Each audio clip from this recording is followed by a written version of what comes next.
وكفى وسلام على عباده الذين اصطفى أما بعد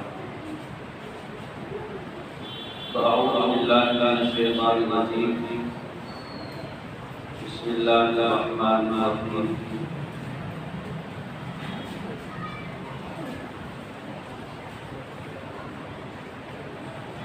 من عمل صالحا من ذكر أو أنثى وهو مؤمن فلنحيينه حياة طيبة سبحان ربك رب العزة عما يصفون وسلام على المرسلين والحمد لله رب العالمين. اللهم صل على سيدنا محمد وعلى آل سيدنا محمد وبارك وسلم. اللهم صل على سيدنا محمد وعلى آل سيدنا محمد وبارك وسلم. اللهم صل على سيدنا محمد وعلى آل سيدنا محمد وبارك وسلم.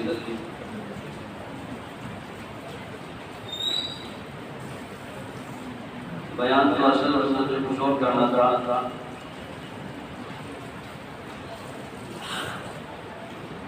مگر قاری صاحب کی آن کے بعد بیان ہوا کیونکہ اس مہینے میں نبی علیہ السلام کی پیدائش نہیں رہتی ہے اور نبی علیہ السلام کی وفات بھی ہے. ہمارے آقا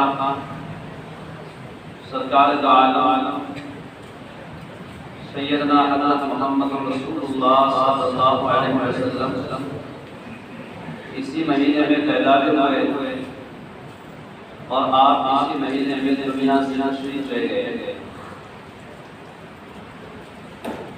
ہم علماء دیوبند ہیں نبی علیہ السلام سے حد درجے محبت کرتے ہیں بلکہ ہم علماء دیوبند کا عقیدہ یہ ہے کہ جو بندہ نبی علیہ السلام سے محبت نہیں کرتا وہ اپنے ایمان میں مضبوط نہیں ہے. جتنی زیادہ محبت ہم اللہ تعالیٰ سے کرتے ہیں اتنی ہی محبت ہم محمد رسول اللہ سے بھی کرتے ہیں. ہمارا ایمان نبی علیہ السلام کی محبت کے بغیر ادھورا ہے. وہ لوگ بہت سارے علماء دیوبند کے تعلق سے باتیں بناتے ہیں، غلط بولتے ہیں، جھوٹ بولتے ہیں.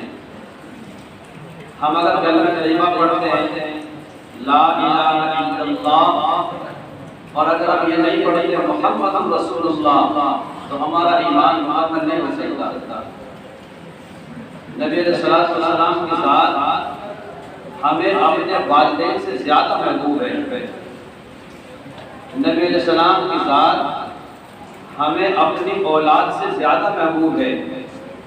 حتیٰ کہ نبی علیہ السلام کی ذات ہم علماء دیوبند کو اپنی جان سے بھی زیادہ محبوب ہے. اب اس سے بڑا ثبوت اور کیا چاہتے ہیں آپ لوگ ہمارے سے کہ ہم علماء دیوبند نبی علیہ السلام سے محبت نہیں کرتے. ایک طرف آپ ہمارے والدین کو رکھ لیجئے، ایک طرف آپ ہماری اولاد کو رکھ لیجئے اور ایک طرف آپ خود ہماری جان کو رکھ لیجئے. ہم اپنے والدین کو بھی، اپنی اولاد کو بھی، خود اپنی جان کو بھی نبی علیہ السلام کی ذات اقدس پر قربان کرنے کے لیے تیار ہیں. اور ہر مسلمان کا یہ عقیدہ ہونا چاہیے. سیدنا حضرت عمر بن خطاب رضی اللہ تعالیٰ نبی علیہ السلام کی خدمت میں تشریف لائے اور کہا اللہ کے رسول دنیا اور دنیا کی ہر چیز سے زیادہ مجھے آپ محبوب ہیں مگر اپنی جان سے زیادہ نہیں. تو نبی علیہ السلام نے ارشاد فرمایا تمہارا ایمان اس وقت تک مکمل نہیں ہو سکتا جب تک اے عمر میں تمہارے نزدیک تمہاری جان سے بھی زیادہ محبوب نہ ہو جاؤں. چنانچہ سیدنا حضرت عمر رضی اللہ تعالیٰ نے فرمایا اے اللہ کے حبیب آپ مجھے میری جان سے بھی زیادہ محبوب ہیں۔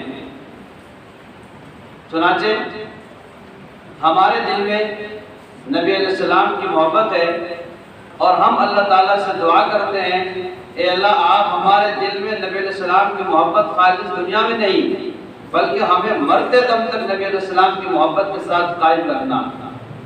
ہمارا معاملہ نبی علیہ السلام کے ساتھ دنیا کی زندگی کے ساتھ ہی نہیں ختم ہو جاتا بلکہ ہمارا معاملہ تو نبی علیہ السلام کے ساتھ آخری وقت تک ہے۔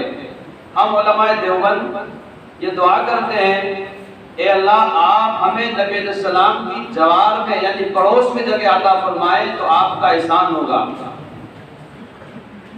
اب دیکھیے نبی علیہ السلام کی محبت کے سلسلے میں آپ کے سامنے چند اشعار رکھتا ہوں۔ نبی علیہ السلام کی ذات گرامی کتنی اہم ترین ذات گرامی ہے۔ دنیا کے اندر ایسی کوئی کامل ترین ہستی نہیں آئی ہے، مکمل ترین ہستی دنیا میں نہیں آئی ہے۔ نبی علیہ السلام کی ہستی کامل بھی ہے، مکمل بھی ہے۔ چنانچہ کہنے والے نے کہا کتاب فطرت پہ سرورق پر جو نام احمد رقم نہ ہوتا تو نقش ہستی ابھر نہ سکتی، وجود لوح و قلم نہ ہوتا۔ لوح و قلم کا بھی وجود نہ ہوتا نبی علیہ السلام کے وجود کے بغیر، تو ہم تو کس کھیت کی مولی اور بتوے ہیں کہ نبی علیہ السلام کے وجود کے بغیر ہمارا وجود ہو سکتا تھا؟ نہیں ہو سکتا۔ نبی علیہ السلام کے وجود کے پائے جانے کے ساتھ ہمارا وجود موجود ہے، ہم دنیا میں آئے ہیں۔ زمین نہ ہوتی، فلک نہ ہوتا، عرب نہ ہوتا، عجم نہ ہوتا۔ ہم جس زمین پر بیٹھے ہوئے ہیں اگر نبی علیہ السلام کی ذات گرامی نہ ہوتی زمین بھی نہ ہوتی۔ ہم جس آسمان کی چھت کے نیچے آرام کے ساتھ زندگی بسر کرتے ہیں اگر نبی علیہ السلام کی ذات گرامی نہ ہوتی تو آسمان بھی نہ ہوتا، عرب نہ ہوتا، عجم نہ ہوتا، ساری دنیا ہی نہ ہوتی، کائنات ہی نہ ہوتی، یہ محفل کن فقا نہ ہوتی جو وہ امام امم نہ ہوتا۔ نبی علیہ السلام خالص امام ہی نہیں ہے بلکہ ہمارے اماموں کے امام ہیں۔ بلکہ اگر یہ کہا جائے کہ نبی علیہ السلام تو امام الانبیاء ہیں۔ اب دیکھیے انبیاء علیہ السلام کی جو ذات ہے کتنی کامل مکمل ذات ہوتی ہے، مگر جب نبی علیہ السلام معراج کے لیے تشریف لے جا رہے ہیں تو مسجد اقصی بیت المقدس میں انبیاء علیہ السلام تشریف فرمائے اور انتظار کر رہے ہیں، سب باندھے کھڑے ہوئے ہیں۔ اللہ کے حبیب صلی اللہ علیہ وسلم نے حضرت جبریل علیہ السلام سے پوچھا جبریل کس کا انتظار ہو رہا ہے؟ تو نبی علیہ السلام سے جبریل علیہ السلام نے کہا اے اللہ کے حبیب آپ کا انتظار ہو رہا ہے۔ چنانچہ نبی علیہ السلام نے اس وقت مسجد اقصی میں تمام انبیاء کی امامت فرمائی، وہیں سے نبی علیہ السلام کو امام الانبیاء کہا جاتا ہے۔ اب دیکھیے اللہ رب العزت نے ہمیں کیسے امام عطا فرمائے، ہمیں کیسے نبی عطا فرمائے، ہمیں کیسے رسول عطا فرمائے۔ اگر ہم ایسی ذات سے بھی محبت نہیں کریں گے تو پھر ہماری ذات پر لعنت کے سوا کچھ نہیں ہو سکتا۔ ایک اور کہنے والے نے کہا سب سے پہلے مشیت کے انوار سے روح محمد بنایا گیا، پھر اسی نقش سے مانگ کر روشنی بزم کونوں مکان کو سجایا گیا۔ وہ محمد بھی احمد بھی محمود بھی حسن فطرت کا شاہد و مشہود بھی، علم و حکمت میں وہ غیر محدود بھی، ظاہراً امیوں میں اٹھایا گیا۔ یہ ہمارے آقا سیدنا حضرت محمد رسول اللہ صلی اللہ علیہ وسلم کی ذات گرامی ہے۔ چنانچہ دیکھیے قرآن مجید اگر رحمت ہے تو اللہ کے حبیب رحمت للعالمین ہیں۔ قرآن اگر کتاب ہے تو نبی علیہ السلام صاحب کتاب ہیں۔ قرآن اگر علم ہے تو نبی علیہ السلام اس کا عمل ہے۔ قرآن اگر قال ہے تو نبی علیہ السلام حال ہیں۔ قرآن اجمال ہے تو نبی علیہ السلام اس کی تفصیل ہیں۔ قرآن اگر متن ہے تو نبی علیہ السلام اس کی تشریح ہیں۔ قرآن اگر ذکر ہے تو نبی علیہ السلام مذکر ہیں۔ قرآن اگر نصیحت ہے تو نبی علیہ السلام ناصح ہیں۔ قرآن اگر واعظ ہے تو نبی علیہ السلام واعظ ہیں۔ قرآن اگر ہدایت ہے تو نبی علیہ السلام ہادی ہیں۔ قرآن اگر نور ہے تو نبی علیہ السلام سراجم منیرہ ہیں، قرآن اگر رحمت ہے تو نبی علیہ السلام رحمت للعالمین ہیں۔ جب نبی علیہ السلام کی ذات گرامی رحمت للعالمین ہیں تو ہماری ذمہ داری بنتی ہے کہ ہم ایسے رحمت للعالمین سے اگر محبت نہیں کریں گے تو پھر دنیا کے اندر اور کون سی ایسی ہستی آئے گی جس سے ہم محبت کریں۔ یہ ربیع الاول کا جو مہینہ ہے، اسی مہینے میں ہمارے نبی سیدنا حضرت محمد رسول اللہ صلی اللہ علیہ وسلم دنیا میں تشریف لائے، اور جب تک دنیا میں آپ تشریف نہیں لائے تھے دنیا کے اندر اندھیرا ہی اندھیرا تھا، ضلالت ہی ضلالت تھی، گمراہی ہی گمراہی تھی۔ نبی علیہ السلام جب دنیا میں تشریف لائے تو آپ نے اندھیرے کو روشنی میں تبدیل کر دیا، اور آپ نے اس گمراہی کو ہدایت میں تبدیل کر دیا۔ یہاں تک کہ صحابہ کرام نے جب نبی علیہ السلام کی صحبت اٹھائی تو نبی علیہ السلام کی صحبت اٹھانے کی برکت سے صحابہ کرام کی ذات گرامی ایسی ذات گرامی بن گئی، کہنے والے کہتے ہیں چنانچہ نبی علیہ السلام کی صحبت میں سیدنا حضرت ابو بکر صدیق رضی اللہ تعالیٰ عنہ آئے، سیدنا حضرت ابو بکر آئے تو صدیق بن گئے، حضرت عمر آئے تو فاروق بن گئے، حضرت عثمان غنی آئے تو ذی النورین بن گئے، حضرت علی المرتضیٰ رضی اللہ تعالیٰ عنہ آئے تو باب العلم بن گئے، سلمان رضی اللہ تعالیٰ عنہ آئے تو اہل بیت میں سے بن گئے، حضرت ابو ذر آئے تو فقراء کے تاجدار بن گئے، حضرت حمزہ آئے تو سید الشہداء بن گئے، حضرت ابو ہریرہ آئے تو حافظ الحدیث بن گئے، حضرت ابن مسعود آئے تو فقیہ امت بن گئے، حضرت ابن عمر آئے تو امام المحدثین بن گئے، حضرت ابن عباس آئے تو امام المفسرین بنے، حضرت حنظلہ آئے تو غسیل الملائکہ بنے، حضرت بلال آئے تو مؤذن بنے، اور جس نے نبی علیہ السلام کو نماز پڑھتے دیکھا وہ نمازی بن گیا، اور جس نے نبی علیہ السلام کی مبارک معیت میں خانہ کعبہ کی زیارت کی وہ حاجی بن گیا، اور جس نے نبی علیہ السلام کے چہرے انور کو دیکھا وہ صحابی بن گیا۔ چنانچہ اب کہنے والا آگے کہتا ہے خود نہ تھے جو راہ پر اوروں کے ہادی بن گئے، یہ صحابہ کی شان میں کہتے ہیں خود نہ تھے جو راہ پر اوروں کے ہادی بن گئے، وہ کیا نظر تھی جس نے مردوں کو مسیحا کر دیا۔ اب یہ صحابہ کرام کی ذات ہے، نبی علیہ السلام کی صحبت میں آتی ہے تو نبی علیہ السلام کے بارے میں فرماتے ہیں اصحابی کالنجوم بأیہم اقتدیتم اہتدیتم، میرے صحابہ ستاروں کے مانند ہیں، تم میں سے جو میرے صحابہ کی اقتداء کرے گا وہ ہدایت پا جائے گا۔ اب دیکھیں جو نبی علیہ السلام کی صحبت اٹھاتا ہے وہ ہادی بن جاتا ہے، لوگوں کو مزید بلا بلا کر ہدایت میں لے کے آتا ہے۔ اب دیکھیں نبی علیہ السلام کی ذات گرامی کیسی ذات گرامی ہوگی، لہذا اگر ہم اس مہینے میں نہیں ساری زندگی میں نبی علیہ السلام کا تذکرہ کرنے والے نہیں بنیں گے تو اندازہ ہوتا ہے کہ پھر ہمارے دل میں نبی علیہ السلام کی سچی پکی محبت نہیں ہے۔ ہم نے تو ایک ماہ ربیع الاول کو انتخاب کر لیا کہ بس ہمیں ماہ ربیع الاول میں ہی نبی علیہ السلام کا ذکر کرنا ہے، نہیں، ہمارے اکابر اور ہمارے مشائخ ساری زندگی نبی علیہ السلام کی محبت اپنے دل میں لے کے پھرتے تھے۔ کیا نبی علیہ السلام سے محبت کا جوش تھا اور کیا نبی علیہ السلام کی محبت کا بلبلہ تھا ہمارے اکابرین اور مشائخ کے یہاں۔ ابھی آپ نے دیکھا پیچھے مصلے بچھے ہوئے تھے، میں نے آپ کے ان کو اٹھوایا، یہ میری اپنی تربیت کا اثر نہیں ہے بلکہ یہ ہمارے اپنے مشائخ کی تربیت کا اثر ہے۔ ہمارے بہت سارے مسلمانوں کے اوپر جا نمازوں کے اوپر خانہ کعبہ اور مدینے میں روضہ مبارک کی تصویر بنی ہوتی ہے۔ ہم نے اپنے بہت سارے اساتذہ اور مشائخ کو دیکھا ہے وہ ایسے مصلے پر نہیں بیٹھتے جس کے اوپر خانہ کعبہ کی تصویر بنی ہوتی ہے، یہ نبی علیہ السلام کے روضہ مبارکہ کی تصویر بنی ہوتی ہے۔ اب اس سے بڑا اور کیا پروف چاہتے ہو؟ علماء دیوبند کے اندر نبی علیہ السلام کی محبت نہیں ہے، وہ اس کپڑے کا بھی احترام کرتے ہیں جس کپڑے کے اوپر نبی علیہ السلام کا روضہ بنا ہوا ہے۔ چنانچہ ہمارے سلسلہ عالیہ نقشبندیہ کہ ایک بزرگ گزرے حضرت حاجی امداد اللہ مہاجر مکی رحمۃ اللہ علیہ، ہمارے حضرت حاجی صاحب رحمۃ اللہ علیہ کو جو پہلے ان کے شیخ نے اجازت عطا فرمائی تھی وہ سلسلہ نقشبندیہ میں دی تھی۔ کتابوں میں لکھا ہے کہ حضرت حاجی صاحب رحمۃ اللہ علیہ کی خدمت میں ایک بندہ سیاہ رنگ کے جوتے لے کے آیا، حضرت نے فرمایا کہ میں تو سیاہ رنگ کے جوتے نہیں پہنتا۔ لانے والے نے کہا حضرت بڑی محنت سے لایا ہوں، بڑی محبت سے لایا ہوں اور بڑے مہنگے خرید کے لایا ہوں، آپ ذرا خدا کے واسطے ان جوتوں کو قبول کر لیجئے۔ حضرت حاجی صاحب نے اس کو کوٹ ڈالنا چاہا مگر وہ نہ ٹلا، بالآخر مجبور ہو گیا اور مجبور ہونے کے بعد کہا کہ حضرت میں اب کیا کروں، ان جوتوں کو کہاں لے کے جاؤں، بس اب تو آپ ان جوتوں کے ہدیے کو قبول کر لیجئے۔ حضرت حاجی صاحب رحمۃ اللہ علیہ نے دونوں ہاتھوں کو جوڑ لیا۔ یہ حضرت حاجی امداد اللہ مہاجر مکی رحمۃ اللہ علیہ وہی ہیں جو حضرت اقدس تھانوی رحمۃ اللہ علیہ کے پیر و مرشد ہیں۔ دیکھیے کیا مقام اللہ تعالیٰ نے عطا کیا تھا۔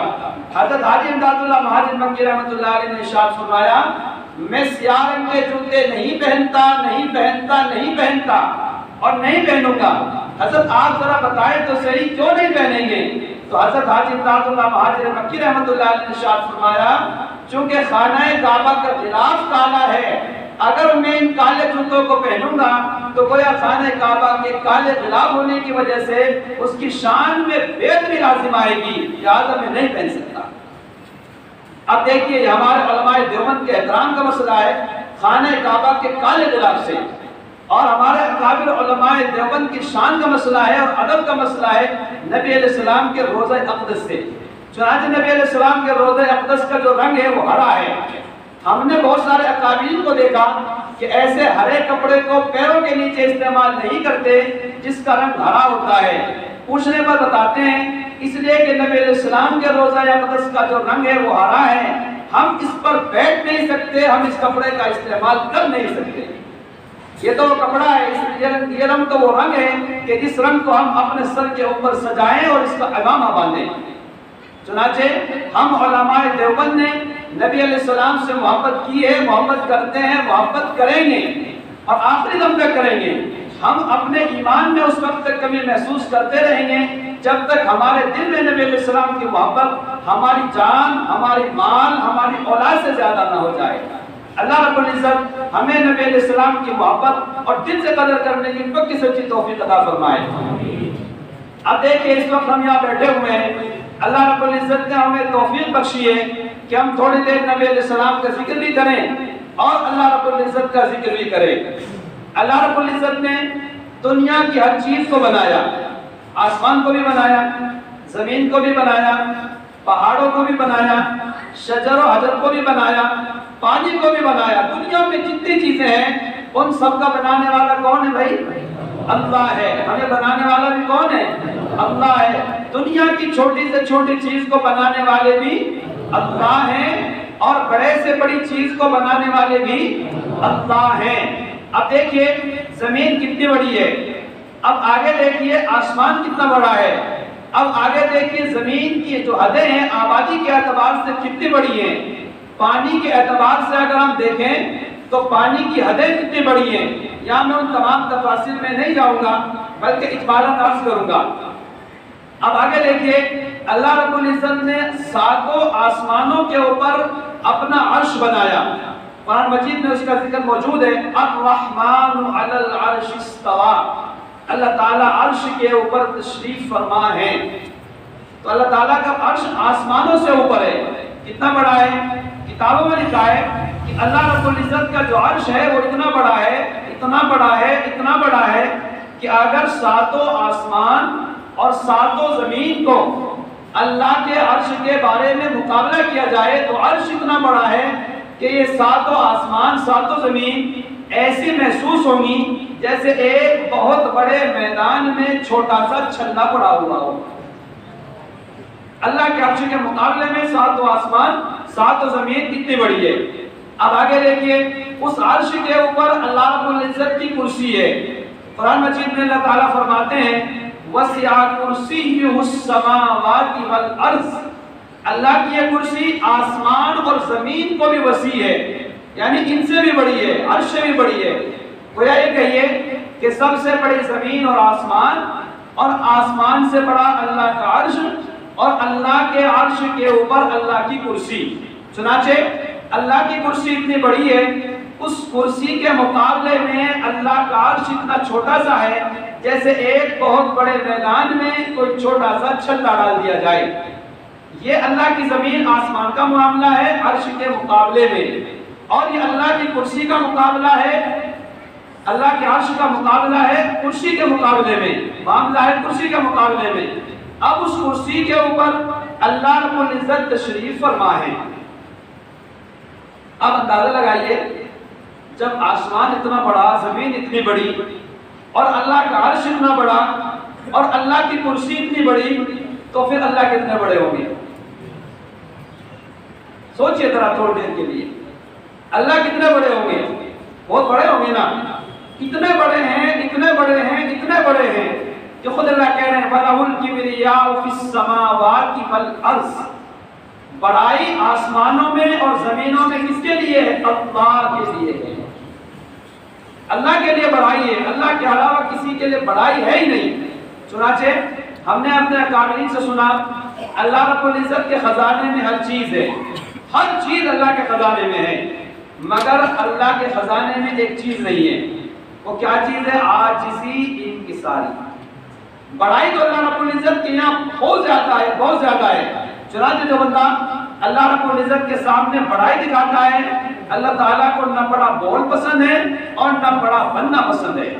جو بندہ اللہ رب العزت کے سامنے بڑا بول بولتا ہے یا بڑائی کی زندگی گزارتا ہے تو اس کا اندازہ کیجئے، اللہ رب العزت ارشاد فرماتے ہیں الکبریاء ردائی، بڑائی میری چادر ہے، اور جو میری چادر میں گھسنے کی کوشش کرے گا میں اس کی گردن مروڑ دوں گا۔ لہذا ہمیں چاہیے کہ ہم اپنے اندر سے بڑائی کو نکالیں، کبر کو نکالیں، چھوٹا پن لے کر آئیں، عاجزی لے کر آئیں۔ چنانچہ حدیث مبارکہ میں نبی علیہ السلام نے ارشاد فرمایا من تواضع للہ رفعہ اللہ، جو بندہ دنیا میں تواضع اور عاجزی اختیار کرتا ہے اللہ رب العزت اس بندے کو بڑا بنا دیتے ہیں۔ اب ایک طرف تو اللہ تعالیٰ کی ذات ہے اور دوسری طرف دیکھیے اللہ رب العزت نے کس کو بڑا کہا۔ قرآن عظیم الشان میں اللہ تعالیٰ ارشاد فرماتے ہیں وَلَذِكْرُ اللَّهِ أَكْبَرُ، اللہ کا ذکر تمام چیزوں میں سب سے بڑی چیز ہے۔ گویا اللہ تعالیٰ کا جو ذکر ہے، اللہ تعالیٰ کا جو نام ہے، وہ دنیا اور دنیا کی ہر چیز سے بڑا ہے۔ ہم اس وقت میں اس مجلس میں جو حاضر ہوئے ہیں تو ہمارے آنے کا مقصد یہی ہے کہ ہم اپنے اس روٹے ہوئے رب کو منا لیں، ہم اپنے اس ناراض پروردگار کو اپنا بنا لیں، بس یہی ایک مقصد ہے۔ میں واضح کر دوں، ہم جو جگہ جگہ جاتے ہیں یا ہمارے جو متعلقین ہیں جگہ جگہ جو مجلس سے قائم کرتے ہیں تو اللہ کی قسم کھا کے کہتے ہیں ہمارے مقصد بالکل نہیں ہے کہ ہم بڑے بن جائیں، بالکل مقصد نہیں ہے، بلکہ مقصد یہ ہے کہ لوگوں کے دلوں تک، لوگوں کے گھروں تک، لوگوں کے دروں تک اللہ کا یہ پیغام اور اللہ کا یہ نام پہنچے۔ جو بندہ اللہ رب العزت کے سامنے اللہ کی بڑائی کا اقرار کرتا ہے، اعتراف کرتا ہے، اللہ تعالیٰ اس بندے کو بڑا بنا دیتے ہیں۔ ہم نے اپنے اکابر اور مشائخ کو دیکھا کہ وہ اپنا نام لوگوں کے سامنے بیان کرنا پسند نہیں کرتے، چھپانا چاہتے ہیں اپنے آپ کو، مٹانا چاہتے ہیں اپنے آپ کو، لیکن اللہ رب العزت ان کے نام کو روشن کر دیتے ہیں صرف اس بنا پر کہ انہوں نے چونکہ اللہ رب العزت کے نام کو بلند کیا ہوا ہوتا ہے اور اللہ تعالیٰ کے نام کو لوگوں کے سامنے روشن کیا ہوا ہوتا ہے، اس بنا پر اللہ تعالیٰ ان کے نام کو بھی بلند کرتے ہیں، ان کے کام کو بھی بلند کرتے ہیں اور ان کی ذات کو بھی اللہ تعالیٰ بلند فرماتے ہیں۔ ہماری یہ جو ذاکرین کی جماعت ہے جگہ جگہ پھرتی ہے، تلاش و جستجو میں ہوتی ہے کہ آج کہاں ذکر و اذکار کا پروگرام ہے، یہ لوگ وہیں تشریف لے جاتے ہیں اور وہیں حاضر ہو کر یہ اللہ اللہ کرنے لگتے ہیں۔ چونکہ جانور گھاس دانا چننے والے جو پرندے ہوتے ہیں وہ وہیں آتے ہیں جہاں دانا پڑا ہوتا ہے، پانی ہوتا ہے، جہاں دانا نہیں ہوتا وہ وہاں نہیں آیا کرتے۔ چنانچہ آج اس مجلس کے تعلق سے 4 باتیں آپ سنیں گے اور چاروں باتیں ایسی ہیں جن کو ہمارے حضرت نے فرمایا کہ یہ لوہے کی لکیر ہے۔ اب لوہے کی لکیر کیسی ہوتی ہے؟ پانی کے اوپر اگر لکیر بنائیں تو ادھر بن کر مکمل نہیں ہوتی، مٹ جاتی ہے۔ لوہے کے اوپر اگر لکیر بنائی جائے تو مٹائے نہیں مٹتی۔ حضرت ارشاد فرماتے ہیں پہلی بات جو شخص اپنے اعمال کو سنوار لیتا ہے اللہ اس کے حالات کو سنوار دیتے ہیں. جو شخص اپنے اعمال کو سنوار لیتا ہے اللہ تعالیٰ اس کے حالات کو سنوار لیتے ہیں. ہم اس کا الٹا کرتے ہیں. ہم سمجھتے ہیں کہ پہلے ہمارے حالات ٹھیک ہو جائیں پھر ہم اپنے اعمال کو ٹھیک کریں گے. ایسے کام نہیں چلا کرتا. پہلے اپنے اعمال کو صحیح کرنا پڑے گا پھر اللہ رب العزت اس کی برکت سے ہمارے حالات کو بنا دیں گے. چنانچہ آج سے ہم اس بات کے لیے اپنے پلے سے گرہ باندھنے کی کوشش کریں گے کہ ہم اپنے اعمال کو درست کرنے کی فکر میں لگ جائیں گے. کیا ہماری آنکھ صحیح دیکھتی ہے؟ نہیں دیکھتی. ہم اسے صحیح کرنے کی کوشش کریں گے. کیا ہمارے کان صحیح سنتے ہیں؟ نہیں سنتے. ہم اسے صحیح سنانے کی کوشش کریں گے. کیا ہمارے ہاتھ صحیح چیزوں کو پکڑتے ہیں؟ نہیں پکڑتے. ہم اپنے ہاتھوں سے صحیح چیزوں کو پکڑنے کی کوشش کریں گے. کیا ہمارے پیر صحیح راستے کی طرف چلنے کی کوشش کرتے ہیں؟ نہیں چلتے. لہذا ہم انہیں صحیح چلانے کی کوشش کریں گے. کیا ہمارا دل دماغ صحیح سوچتا ہے؟ نہیں سوچتا. لہذا آج سے ہم اس سے صحیح سوچنے کی محنت کریں گے. یہ بات آپ پلے سے گرہ باندھ لیجیے. اگر آپ پوچھنا چاہتے ہیں کہ ان مجالس کا کیا فائدہ ہوتا ہے تو بڑی بات نہیں کہنی چاہیے. ہم نے اپنے اکابرین سے بھی سنا اور اپنے اکابرین کی کتابوں میں بھی پڑھا کہ ان مجالس کا فائدہ کیا ہوتا ہے.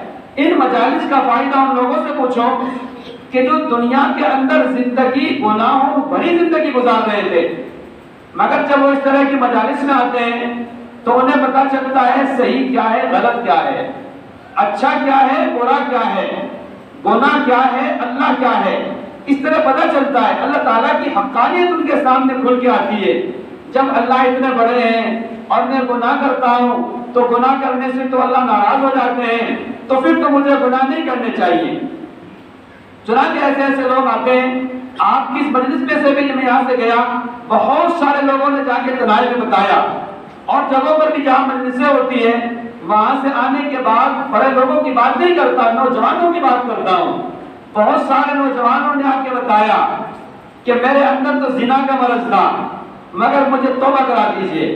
میرے اندر تو شراب کا مرض تھا مگر آج مجھے پتہ چلا ہے آپ مجھے شراب سے توبہ کرا دیجئے. اب دیکھیے کہ کیا ان مجالس کا فائدہ نہیں ہے. اگر ہمیں اپنے گناہوں پر احساس ہو جائے, اپنے گناہوں پر ہمیں ندامت ہو جائے, ہمیں یہ فکر لگ جائے کہ گناہ کرنے سے اللہ تعالیٰ ناراض ہوتے ہیں تو پھر اس سے بڑی ان مجلسوں کا فائدہ ہو کیا چاہیے. لہذا ان مجالس کے ذریعے ہمارے اعمال بنتے ہیں اور جب ہمارے اعمال بن جائیں گے اور اعمال کے اندر سدھار آ جائے گا اور اعمال کا فساد اور بگاڑ دور ہو جائے گا تو اس کی برکت سے ہمارے حالات سدھر جائیں گے.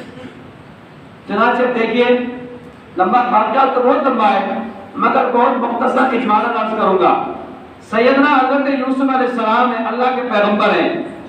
بھائیوں نے ان سے حسد کیا مگر بھائیوں کے حسد کے نتیجے میں بات یہاں تک پہنچی کہ ان کے بھائیوں نے انہیں کنویں میں ڈال دیا. اس کے بعد کچھ لوگ وہاں آئے اور انہوں نے سیدنا حضرت یوسف علیہ السلام کو وہاں سے نکال لیا اور غلام بنا کر انہیں بیچ دیا. اب وہ بکتے بکاتے بادشاہ کے دربار میں پہنچ گئے مگر حسین بہت تھے, خوبصورت بہت تھے. بادشاہ کی جو بیوی تھی زلیخا وہ حضرت یوسف علیہ السلام پر عاشق ہو گئی. یہاں تک کہ انہیں اندر کمرے میں لے گئی اور کمرے میں لے جانے کے بعد انہیں گناہوں کی دعوت دینے لگی, گناہ کی دعوت دینے لگی. اب یہ دیکھیے اللہ کا خوف. ہم تو انتظار کرتے ہیں کہ ہمیں کوئی گناہ کی طرف دعوت دے اور کوئی لڑکی ذرا ہمیں پسند کرے اور کوئی ہماری طرف دیکھنے والی بنے. ہم تو تمنائیں کرتے ہیں, ہمارے دلوں کے اندر سے تو یہ باتیں پیدا ہوتی ہیں.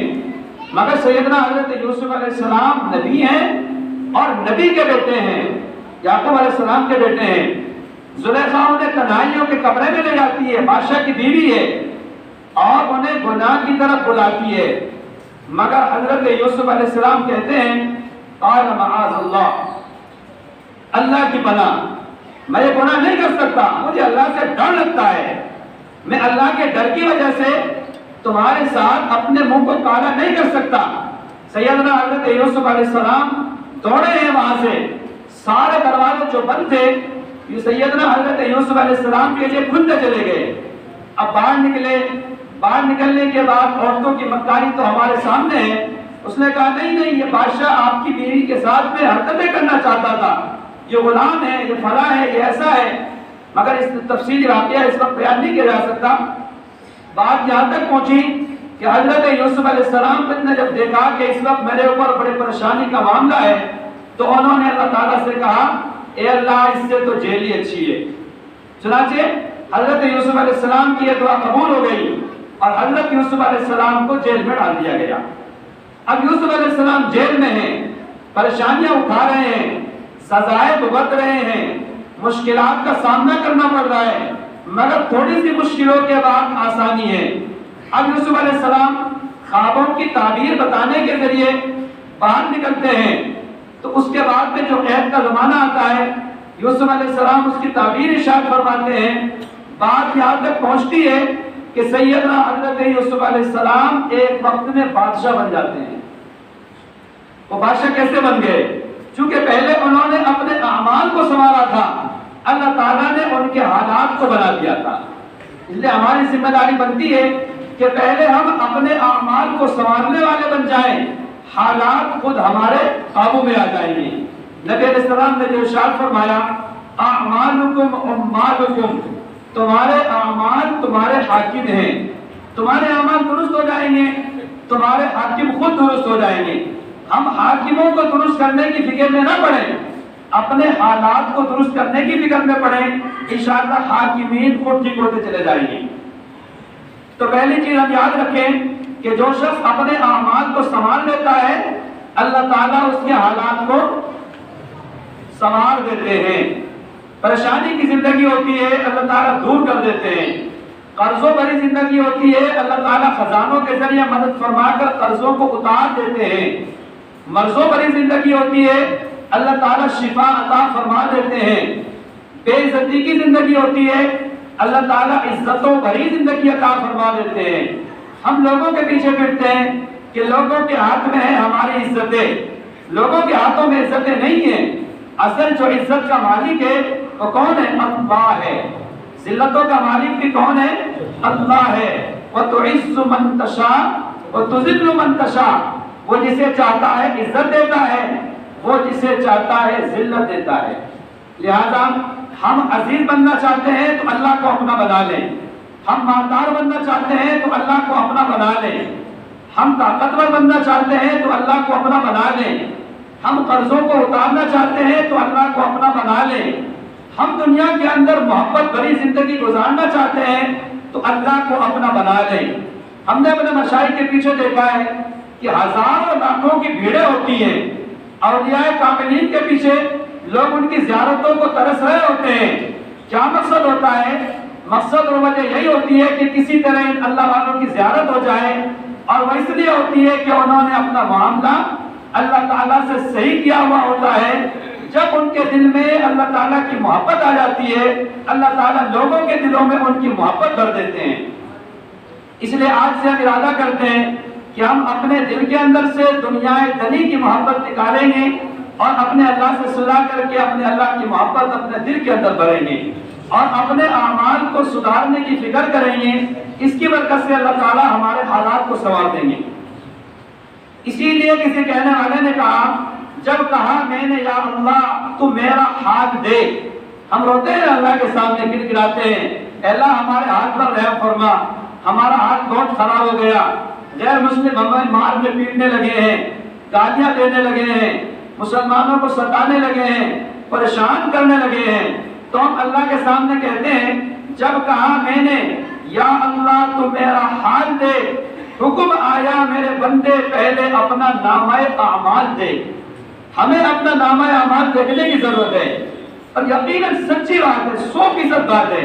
اگر ہم تنہائی میں بیٹھیں اور تنہائی میں بیٹھ کر ہم اپنے اعمال کا جائزہ لیں تو اندازہ ہو جائے گا کہ نیک اعمال ہماری زندگی میں کتنے ہیں اور برے اعمال ہماری زندگی میں کتنے ہیں. چنانچہ اندازہ کرنے سے پتہ چلے گا کہ قیامت کے دن اگر اللہ تعالیٰ نے ہم سے پوچھ لیا نا کہ دنیا کے اندر سے کیا لے کے آیا ہے، تو بتاؤ ہمارے پاس ایسی کون سی رات ہے جس رات کے لیے ہم جاگے ہوں مگر اللہ کے لیے جاگے ہوں، شادی بیاہ کے لیے پہنچ جاتے ہیں، بیمار کی بیمار کرسی کے لیے پہنچ جاتے ہیں، دنیا کی دولت کو حاصل کرنے کے لیے پہنچ جاتے ہیں، اور نہ جانے کیا کیا چیزیں حاصل کرنے کے لیے ہم رات کو جاگتے ہیں، مگر ہم اپنی زندگی میں آج تک ایسی رات نہیں گزار پائے جس ایک رات میں بھی ہم اللہ کے لیے جاگے ہوں اور اس ایک رات کو اللہ کے دربار میں جا کے پیش کر دیں، اے اللہ اس رات میں نے آپ کے لیے جاگ کر اس رات کو قربان کر دیا تھا، آپ اسی کی بنا پر مجھے بخش دیجئے۔ نہ ہمارا کوئی دن ایسا گزرا اور نہ ہماری کوئی رات ایسی گزری، لہذا سمجھ میں آتا ہے کہ ہمارے پاس اللہ تعالیٰ کے دربار میں لے کے جانے کے لیے کچھ بھی نہیں ہے۔ نام اعمال سیاہ ہے، نام اعمال گناہوں سے بھرا پڑا ہے، اور ہماری زندگی کے حالات یہ ہیں کہ ہم بتوں کو سجدہ کرتے پھر رہے ہیں، اللہ تعالیٰ کو ہم سجدہ نہیں کرتے۔ اسی لیے آگے دوسری بات سنیے، جو شخص اللہ رب العزت سے اپنے تعلق کو سنوار لیتا ہے، اللہ مخلوق سے اس کے تعلق کو سنوار دیتے ہیں۔ ہم مخلوق کی خوشامدیں کرتے پھرتے ہیں، مخلوق کی خوشامد کرنے کی ضرورت نہیں ہے، خالق کی خوشامد کر لیجئے، مخلوق تمہاری ہو جائے گی۔ حدیث مبارکہ میں نبی علیہ السلام نے ارشاد فرمایا، تمام لوگوں کے جو قلوب ہیں وہ اللہ تعالیٰ کی انگلیوں کے درمیان ہیں، جب اللہ تعالیٰ کسی کے دل کو پھیرنا چاہتے ہیں تو اللہ تعالیٰ پھیر دیتے ہیں اور اسی کا مطابق کر دیتے ہیں۔ ہم عزتوں کو تلاش کرتے پھرتے ہیں مالداری میں، مالداری میں عزت نہیں ہے۔ اگر مالداری میں عزت ہوتی تو مالدار تو دنیا میں قارون گزرا ہے، اسے عزت ملتی۔ ہم عزت تلاش کرتے پھرتے ہیں بادشاہی میں، امیری میں۔ اگر بادشاہی میں عزت ہوتی تو فرعون بڑا بادشاہ تھا، اس کے ذریعے سے وہ عزت کو حاصل کر سکتا تھا۔ اگر عزت دنیا کے بہت سارے کاروبار میں ہوتی تو دنیا کے اندر بڑے بڑے کاروباری آئے ہیں مگر عزتیں ان میں نہیں ہے۔ اس کا مطلب یہ نہیں ہے کہ آپ لوگ کاروبار کرنا چھوڑ دیں، آپ کاروبار کریے، تجارتیں کریے، محنتیں کریے، مال و دولت خوب کمائیے، کوئی انکار نہیں کرتا، مگر شریعت کے جتنے تقاضے ہیں آپ ان تقاضوں کو شریعت کے مطابق گزاریے اور اس پر عمل کریے۔ چنانچہ جب ہم اپنا معاملہ اللہ تعالیٰ سے صحیح کر لیتے ہیں اور اپنا تعلق اللہ تعالیٰ سے مضبوط کر لیتے ہیں، مخلوق سے ہمارا تعلق خود ٹھیک ہو جاتا ہے۔ جو شخص اللہ رب العزت سے اپنے تعلق کو سنوار لیتا ہے، اللہ مخلوق سے اس کے تعلق کو سنوار دیتے ہیں۔ تیسری چیز سنیے، جو شخص اپنی آخرت کو سنوار دیتا ہے اللہ اس کی دنیا کو سنوار دیتے ہیں۔ ہم دنیا کو سنوارنے کی فکر میں ہیں، آخرت کو سنوارنے کی فکر میں نہیں ہے، الٹا معاملہ ہے۔ ہم آخرت کو سنوارنے کی فکر میں لگ جائیں، اللہ تعالیٰ ہماری دنیا کو خود ٹھیک کر دیں گے۔ لہذا آج سے ہم محنت کریں گے کہ ہماری آخرت بن جائے۔ اب دیکھیے صحابہ کرام نے اپنی آخرت کو سنوارنے پر محنت کی تھی۔ کتابوں میں لکھا ہے سیدنا حضرت عمر رضی اللہ تعالیٰ کا زمانہ ہے اور سیدنا حضرت عمر رضی اللہ تعالیٰ نے پیدا ہونے والے بچے کا وظیفہ متعین کیا ہوا ہے۔ جو بچہ پیدا ہوگا اور جب وہ اپنی ماں کا دودھ چھوڑ دے گا ہم اسے وظیفہ دیں گے بیت المال سے۔ رات کا وقت ہے، حضرت عمر رضی اللہ تعالیٰ گشت کر رہے ہیں، ایک عورت ہے، بچہ رو رہا ہے مگر وہ اپنے بچے کو دودھ نہیں پلاتی بلکہ اس کے ہاتھ میں روٹی کا ٹکڑا ہے اور وہ اپنے بچے کو زبردستی کھلا رہی ہے۔ اب بچہ تو سال تک 6 مہینے کا ہے، سال تک 6 مہینے کا جو بچہ ہوتا ہے وہ تو دودھ کا زیادہ متلاشی ہوتا ہے، روٹی ٹکڑا نہیں کھاتا، مگر وہ بچہ بھوکا رو رہا ہے اور ماں اسے دودھ نہیں پلاتی بلکہ ماں کے ہاتھ میں روٹی کا ٹکڑا ہے، زبردستی روٹی کا ٹکڑا اسے کھلاتی ہے۔ حضرت عمر رضی اللہ تعالیٰ نے اس سے پوچھا، یا وہاں جو کوئی بندہ بیٹھا ہوا تھا اس سے پوچھا کہ جب یہ بچہ دودھ مانگتا ہے تو آپ اس بچے کو دودھ دیجئے، آپ اس بچے کو روٹی کھلانے پر کیوں زبردستی کر رہی ہیں؟ اس عورت نے کہا کہ مجھے معلوم ہوا ہے کہ جب بچہ دودھ چھوڑ دیتا ہے تو عمر چونکہ امیر المومنین ہے وہ اس کا وظیفہ متعین کر دیتے ہیں، لہذا میں اپنے بچے کا دودھ چھڑانے کی فکر میں ہوں، یہ جلدی سے دودھ چھوڑ دے، روٹی کھانے لگے تو پھر میرے بچے کا وظیفہ متعین ہو جائے گا، بیت المال سے مجھے ملنا شروع ہو جائے گا مال۔ حضرت عمر رضی اللہ تعالیٰ کی بات سن رہے تھے، واپس تشریف لے آئے اور صبح کے وقت میں آ کر جو حضرت سیدنا عمر بن خطاب رضی اللہ تعالیٰ نے امامت فرمائی، صحابہ کہتے ہیں کہ ہم حضرت عمر رضی اللہ تعالیٰ عنہ کے پیچھے نماز پڑھ رہے تھے، مگر حضرت عمر امیر المومنین بادشاہ ہیں، 22 لاکھ مرکبین پر حکومت ہے حضرت عمر رضی اللہ تعالیٰ عنہ کی، مگر نماز میں ہچکی بن رہی ہے اور حضرت عمر رضی اللہ تعالیٰ عنہ رو رہے ہیں، بے تحاشا رو رہے ہیں۔ نماز کے بعد فارغ ہو کر صحابہ نے پوچھا امیر المومنین کیا پریشانی ہے، آپ کس بنا پر اتنے زیادہ رو رہے ہیں؟ حضرت عمر بن خطاب رضی اللہ تعالیٰ نے فرمایا رات کے وقت میں نے ایک عورت کو دیکھا ہے جو اپنے بچے کا دودھ اس لیے چھڑا رہی ہے تاکہ وہ دودھ چھوڑ دے، روٹی کھانے لگے اور بیت المال سے عمر اس کا وظیفہ متعین کر دے۔ اب مجھے یہ خوف لگا ہوا ہے کہ نہ جانے کہ میرے اس قانون کی وجہ سے کتنی عورتوں نے اپنے چھوٹے چھوٹے بچوں کا دودھ چھڑایا ہوگا اور انہوں نے اپنی ماں کا دودھ بہت تھوڑے سے وقت میں چھوڑ دیا ہوگا۔ کل قیامت کے دن اللہ رب العزت کے دربار میں جب عمر کھڑا ہوگا تو عمر سے اللہ تعالیٰ کہیں یہ بات نہ پوچھ لیں، اے عمر میں نے تو بچے کے دودھ کی مدت 2 سال متعین کی تھی، مگر بہت ساری ماؤں نے تمہارے اس حکم کی وجہ سے 6 مہینے میں یا سال بھر میں بچے کا دودھ چھڑا دیا تھا، میں اللہ تعالیٰ کو کیا جواب دے سکوں گا؟ اور یہ بات کہہ کر حضرت امیر المومنین عمر بن خطاب رضی اللہ تعالیٰ رو پڑے اور زمین پر گر پڑے، میں اللہ کو کیا منہ دکھاؤں گا، میں اللہ کو کیا جواب دوں گا؟ چنانچہ اس وقت کے سیکریٹری کو بلایا اور بلانے کے بعد کہا پہلا جو ہمارا حکم تھا کہ بچے کے دودھ چھوٹنے کے بعد وظیفہ ملے گا، آج سے ہم اپنے اس حکم کو بدلتے ہیں اور اگر کسی کے یہاں بچہ پیدا ہو جائے گا تو اب دودھ چھوڑنے کے انتظار نہیں ہوگا بلکہ بچے کے پیدا ہوتے ہیں اس کو وظیفہ ملنا شروع ہو جائے گا۔ یہ دیکھیے ان لوگوں کے سامنے آخرت کا مسئلہ تھا اور یہ لوگ اپنے آخرت کو بنانے کی فکر میں ہوتے تھے، اللہ رب العزت دنیا کو لا کے ان کے قدموں پر ڈال دیا کرتے تھے۔ لہذا ہماری اپنی ذمہ داری ہے کہ ہم اپنی آخرت کو بنانے کی اور اپنی آخرت کو سنوارنے کی فکر کریں، اللہ رب العزت ہماری دنیا کو خود ٹھیک کر دیں گے۔ چنانچہ چوتھی چیز ہے جو شخص دن کے اعمال کو سنوار دیتا ہے اللہ تعالیٰ اس کے رات کے اعمال کو سنوار دیتے ہیں۔ دن کے اعمال کو سنوارنا ہماری اپنی ذمہ داری ہے اور رات کے اعمال کو سنوارنا یہ اللہ رب العزت کے ہاتھ میں ہے۔ ہم اپنے دن کے اعمال کو ٹھیک کر لیں، اللہ تعالیٰ ہمارے رات کے اعمال کو خود ٹھیک کر لیں گے۔ رات کے وقت میں ہم تہجد کے لیے اٹھنا چاہتے ہیں مگر دنیا کے اندر زندگی جیتے ہیں نا تو ہم اپنی دن کے اعمال میں گناہ کرتے رہتے ہیں، پھر رات کے وقت میں ہمیں تہجد کے وقت آنکھ نہیں کھلتی۔ اب دیکھیے جب حالات بدلتے ہیں تو حالات کے بدلنے کے بعد کیا معاملہ معاملہ ہوتا ہے۔ ہمارے حضرت نے ایک موقع پر ارشاد فرمایا بہت سارے لوگ ہوتے ہیں جو درود شریف بڑی کثرت سے پڑھتے ہیں، سنتوں پر بھی چلتے ہیں، مگر ان کو یہ دعا بھی لگی رہتی ہے، بار بار فکر بھی لگا رہتا ہے، اللہ تعالیٰ سے مانگتے بھی رہتے ہیں اے اللہ ہم بہت زیادہ درود پڑھ رہے ہیں، آپ ہمیں نبی علیہ السلام کی زیارت عطا فرما دیجئے، مگر ان لوگوں کو نبی علیہ السلام کی زیارت عطا نہیں ہوتی۔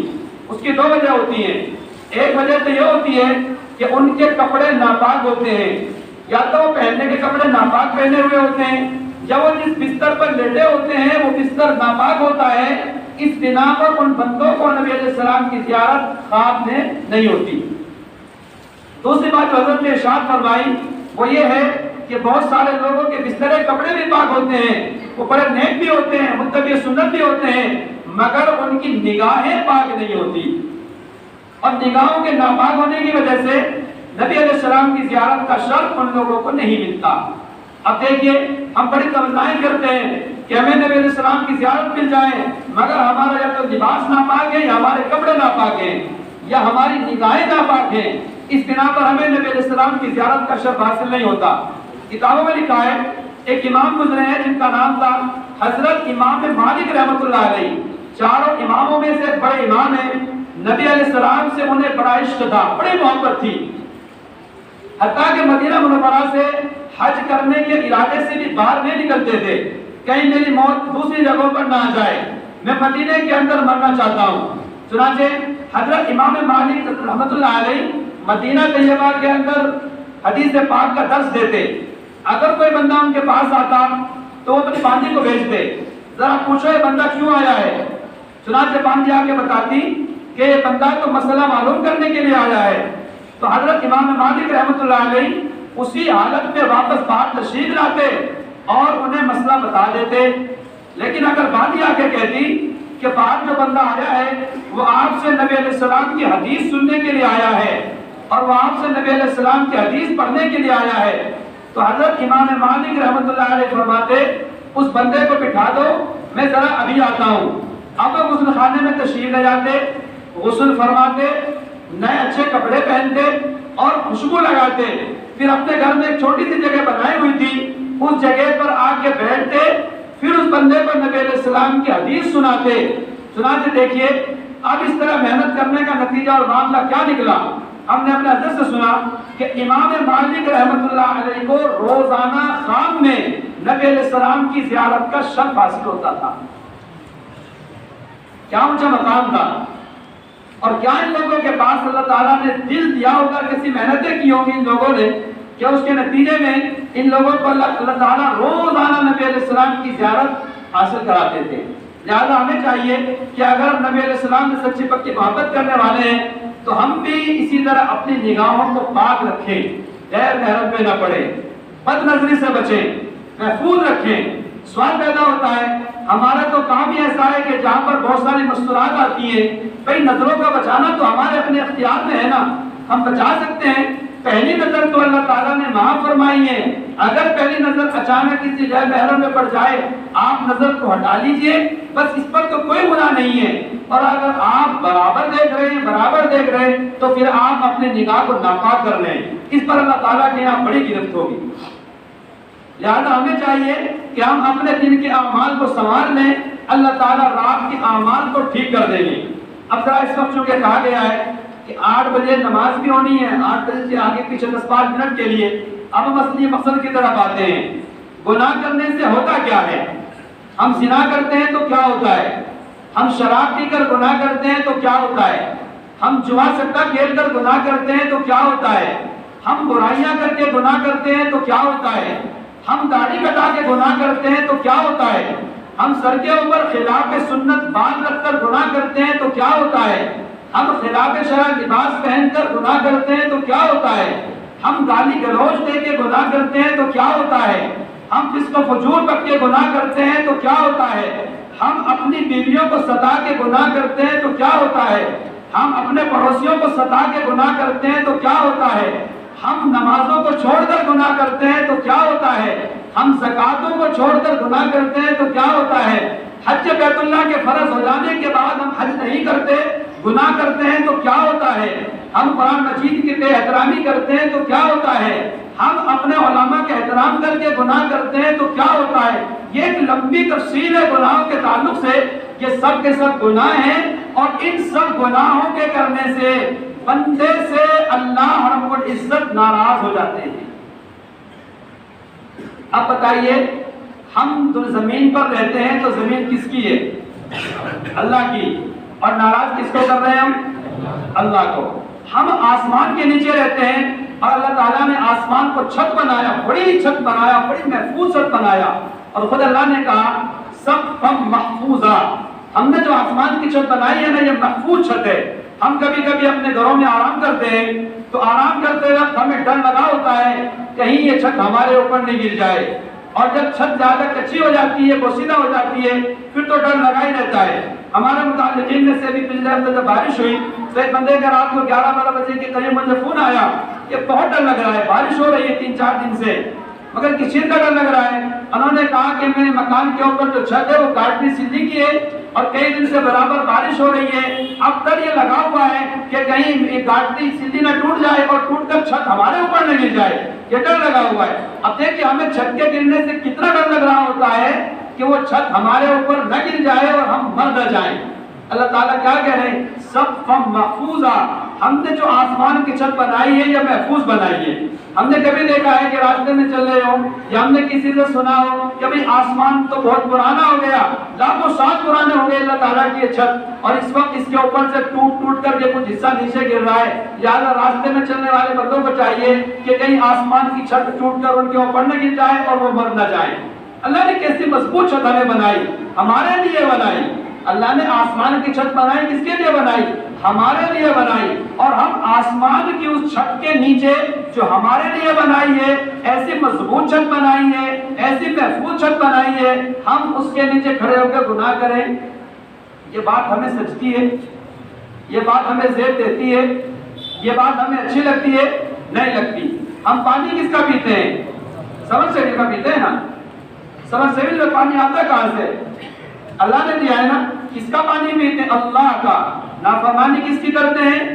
اللہ کی۔ یہ تو اللہ رب العزت کی کریمی رحیمی ستاری غفاری کی شان دیکھیے کہ اس پروردگار کی نافرمانی کرنے کے باوجود ہمیں زمین پر چلنا نصیب ہو رہا ہے، ہمیں آسمان کے نیچے چلنا نصیب ہو رہا ہے، ورنہ تو گناہ کرتے وقت زمین کا حصہ بھی کہتا ہے، آسمان کا حصہ بھی کہتا ہے اللہ یہ بندہ میرے اوپر یا میرے نیچے تیری نافرمانی کر رہا ہے، آپ مجھے اجازت دے دیجئے میں اوپر سے ٹوٹ جاؤں، اس کے اوپر گر جاؤں، یا میں پھٹ جاؤں اسے اپنے اندر لے لوں۔ اگر اللہ تعالیٰ نے اس وقت اجازت دے دی، کیا خیال ہے کہ بچ سکیں گے؟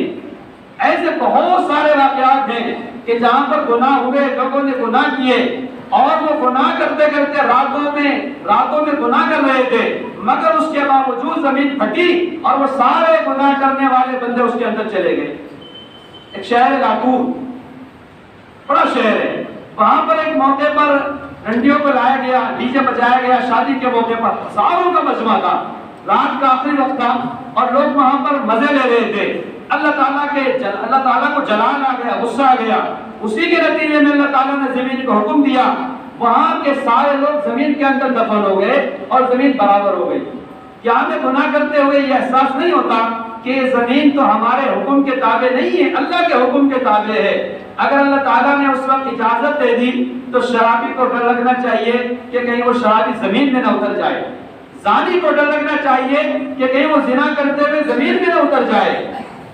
گناہ کرنے والے کو ہمیشہ یہ خطرہ لگا ہوا ہونا چاہیے کہ ہم نافرمانی کس کی کر رہے ہیں۔ اس لیے ہمارے مشائخ نے فرمایا یہ مت دیکھ کہ گناہ چھوٹا ہے یا بڑا، یہ مت دیکھ کہ گناہ چھوٹا ہے یا بڑا، بلکہ یہ سمجھ کہ نافرمانی کس پروردگار کی کر رہے ہو، وہ پروردگار تو بہت بڑے ہیں۔ لہذا ہم اس وقت میں جو یہاں حاضر ہوئے ہیں اور آپ تمام حضرات نے جو مجلس متعین کی ہے، ان میں سے بعض لوگوں کی بات تھی کہ اس مجلس میں ہم شریک نہیں تھے، ہم اللہ تعالیٰ سے صلح کرنے کے لیے آئے ہیں۔ ہم اللہ تعالیٰ سے کیا کرنے کے لیے آئے؟ صلح کرنے کے لیے آئے ہیں۔ اللہ ہم سے ناراض ہو گئے ہیں، ہم اس ناراضگی کو رضامندی میں، خوشنودی میں بدلنا چاہتے ہیں۔ اس پر ایک واقعہ سن لیجئے اور پھر بات کو ختم کرتے ہیں انشاءاللہ۔ ہارون رشید ایک بادشاہ گزرا ہے، بڑا بادشاہ تھا۔ ایک موقع پر وہ اپنی سواری کے اوپر سوار ہو کر اپنے خدام کے ساتھ کسی جگہ پر جا رہا تھا۔ راستے میں دیکھا بازار کے درمیان میں ایک بزرگ ہے جس کا نام ہے بہلول، مشہور نام ہے، پھر کسی موقع پر انشاءاللہ بہلول کا ذکر آئے گا تو انشاءاللہ بتائیں گے۔ بہلول راستے میں بازار کے درمیان بیٹھے ہیں اور زمین کے اوپر ایسی لکیریں بنا رہے ہیں، زمین کے اوپر ایسی لکیریں بنا رہے اور مٹا رہے ہیں، ایسی لکیریں بنا رہے اور مٹا رہے ہیں۔ ذرا بات کو سنیں، دل کے کانوں سے سنیں۔ زمین کے اوپر ایسی بازار کے درمیان بیٹھے ہوئے لکیریں بنا رہے ہیں اور مٹا رہے ہیں۔ بادشاہ ہارون رشید اپنی سواری سے نیچے اترا، یعنی سواری چلنا بند ہو گئی چونکہ بہلول راستے میں بیٹھے ہوئے تھے۔ بادشاہ ہارون رشید نے پوچھا کہ بھئی سواری چلنا کیوں بند ہو گئی ہے؟ تو لوگوں نے بتایا کہ یہاں سامنے بہلول بیٹھا ہوا ہے اور وہ ایسے ایسے کر رہا ہے۔ بادشاہ ہارون رشید نے کہا ذرا ہاتھی کو بٹھا دیا جائے۔ ہاتھی کو نیچے بٹھایا تو ہاتھی کو نیچے بٹھانے کے بعد ہارون رشید بادشاہ نیچے اترے اور نیچے اترنے کے بعد بہلول کے پاس پہنچے اور بہلول کے پاس پہنچنے کے بعد پوچھا بہلول کیا کر رہے ہو؟ یہ لکیریں بناتے ہو اور لکیروں کو مٹاتے ہو، یہ تم کیا کر رہے ہو؟ حضرت بہلول دانا کا جواب سنیے۔ حضرت بہلول دانا نے کہا بادشاہ ہارون رشید میں اس وقت لوگوں کی اللہ سے صلح کرا رہا ہوں، میں اس وقت لوگوں کی اللہ سے کیا کرا رہا ہوں؟ صلح کرا رہا ہوں۔ بادشاہ ہارون رشید نے اگلا سوال کیا تو کیا صلح ہو گئی؟ تو کیا صلح ہو گئی؟ بادشاہ ہارون رشید نے جو پوچھا ہے تو کیا صلح ہو گئی؟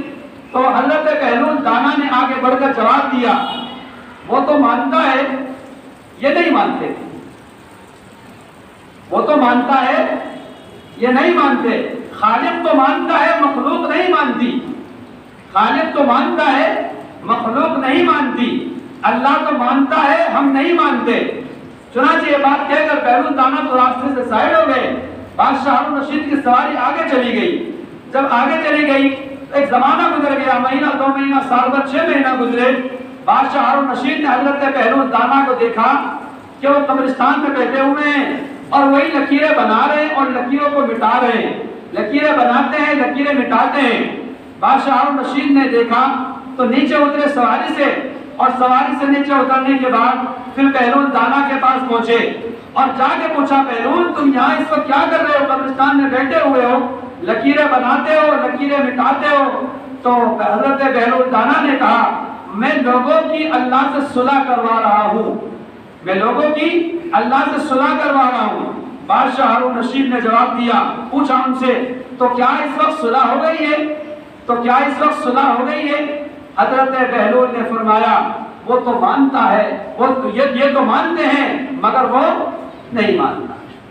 قبرستان میں پڑے ہوئے ہیں, اب یہ تو چاہتے ہیں کہ اس طریقے سے ہماری صلح ہو جائے اور یہ تیار ہے صلح کرنے کے لیے, مگر وہ پروردگار اب صلح کرنے کو تیار نہیں ہے.